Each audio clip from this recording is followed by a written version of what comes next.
अस्सलाम। क्या हाल चाल है? खैरियत है? ठीक ठाक है। आज का टॉपिक है what is in your mind. आपके दिमाग में क्या चल रहा है?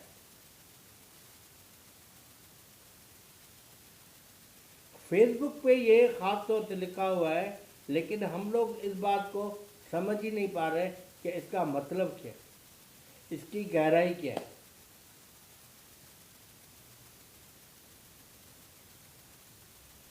इसकी गहराई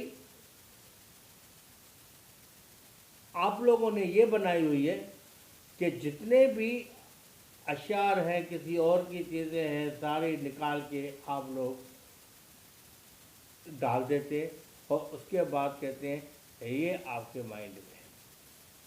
तो आपके माइंड में तो कुछ नहीं ना, किसी और का लेकर आपने डाल दिया।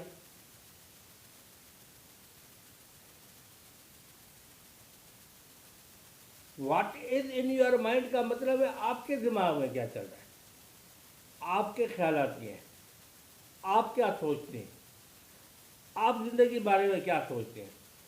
आप किसी और का शेयर लेके कहते हैं ये जिंदगी के बारे में मैं जानता हूँ, या ये मैं कहना चाहता हूँ ज़िंदगी के बारे में। नहीं, आपने अपने ज़बान से, अपने टेक्स्ट से ये साबित करना है कि मैं ये चाहता हूँ या ये कहना चाहता हूँ, फिर किसी को पसंद आए या नहीं आए।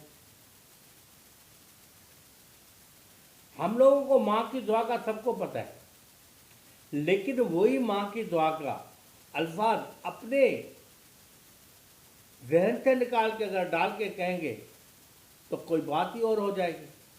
क्योंकि आपके ध्यान में माँ के लिए क्या इज्जत है, क्या नहीं है, वो सारा आप अपने ब्रीफिंग के साथ समझाएंगे, 2 लफ्ज़ों में या 4 लफ्ज़ों में या 6 लफ्ज़ों में। तो वो जो है आपके माइंड में चल रहा है।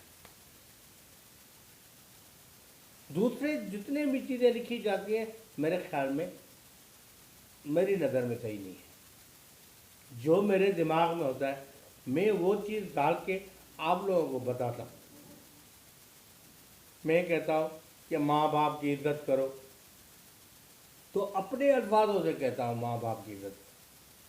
अगर मैं कहता हूँ कि अगर वक्त को बुलेट ट्रेन की तरह समझ, बुलेट ट्रेन की तरह के वक्त को समझो, तो मैं अपने अल्फाजों से कहता हूँ बुलेट ट्रेन की तरह समझो।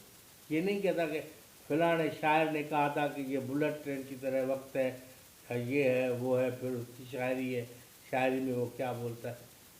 अगर आपको शायरी ही पसंद है तो अपने 2 अल्फाज, 2-3 चीज़ें जोड़कर उसी को ही शायरी बना के वो आप खुद कह दें।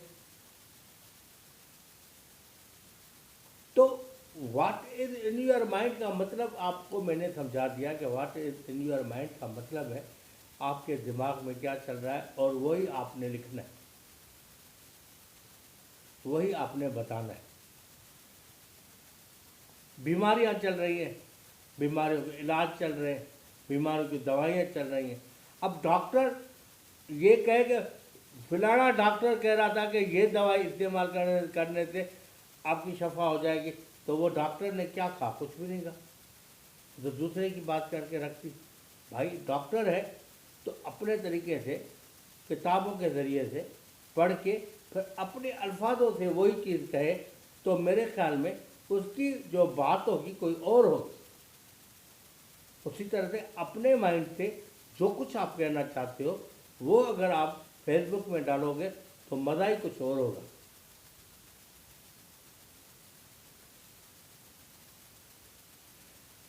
मैं इन चीज़ों को मानता हूँ कि जो चीज़ भी अच्छी या बुरी है वो आपके दिमाग में है, वो आपके दिमाग से निकल के आपके टेक्स्ट में आ जाए और ज़बान से निकले। टेक्स्ट में भी वही चीज़ अगर आपके है तो वो टेक्स्ट में लिखे, अगर आपके मुंह से कहना चाहते हैं तो मुंह से कहें। वो चीज़ मज़ा तब है।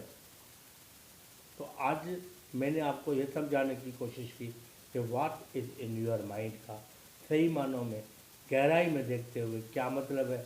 और इसका मतलब हरगिज़ ये नहीं है कि आपने क्लिक किया और वहाँ से शायरी उठाई और क्लिक करके दूसरी जगह डाल दी और फिर वो आ गई वहाँ पे फेसबुक के ऊपर। फिर वो नीचे से लिखने लगे वाह वाह वाह वाह वाह वाह वाह वाह।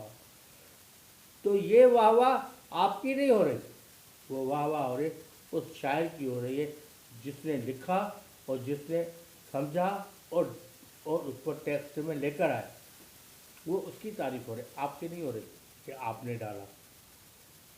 आपने कहा माँ की दुआ आपको जन्नत नसीब करेगी, वो ही शायरी जो है ना आप कहीं से लेकर उसके दो लफ्ज़ जोड़ के आपने उसमें बल्कि आपने नहीं जोड़े, उसी के लफ्ज़ जो है आपने कॉपी करके रख दिया।